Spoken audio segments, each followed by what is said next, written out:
Class 9, 10, 11, 12 এবারে যারা SLST পরীক্ষা দিয়েছেন বা দিয়েছো, তোমাদের কলেজ থেকে দুটি ডকুমেন্টস অবশ্যই লাগবে ইন্টারভিউর জন্য। এর মধ্যে একটি ডকুমেন্টস হচ্ছে এনসিইআরটির যে অ্যাপ্লিকেশন সেটা, এবং আরেকটি লাগবে সেটা হচ্ছে college living certificate, that means bona fide certificate. তো যারা যারা কলেজ থেকে বিএড করেছো অবশ্যই ওনারা বা করেছেন আপনারা অবশ্যই কলেজ থেকে দুটি ডকুমেন্টস আপনারা নিয়ে রাখবেন। মূলত আমরা যে নওদা থেকে যে বিএডটা করেছি, নওদা থেকে অর্থাৎ Haji Sayed progressive teachers training institute এবং Indira Gandhi teachers training institute সহ পশ্চিমবঙ্গের যে কোনো জায়গা থেকে যারা যারা বিএড করেছেন আপনারা অবশ্যই দুটি ডকুমেন্টস, একটা হচ্ছে লিভিং সার্টিফিকেট, বোনাফাইড সার্টিফিকেট এবং এনসিইআরটির যে অ্যাফিলিয়েশন সার্টিফিকেট সেটা সংগ্রহ করতে হবে।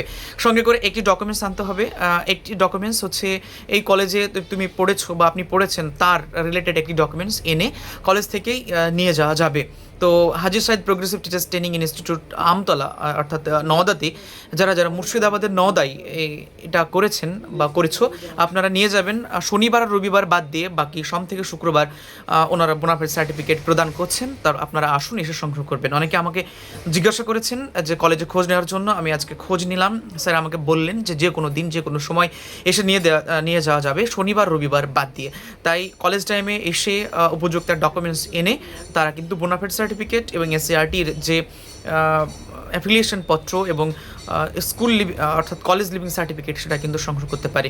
তো আরও কিছু যদি জানার থাকে কমেন্ট করবেন, আর বিস্তারিত তথ্য আমি জেনে আগামী সোমবারে আমি যাব এবং বাকি তথ্যগুলো দেওয়ার চেষ্টা করবেন ইনশাআল্লাহ। সো ভিডিও পর্যন্ত একটু শেয়ার করে দেন যাতে সবার মাঝে এই তথ্যটি ছড়িয়ে যেতে পারে। আবারও বলে রাখি, ক্লাস 9, 10, 11, 12 ইন্টারভিউর জন্য কিন্তু এই দুটি ডকুমেন্টস খুবই গুরুত্বপূর্ণ।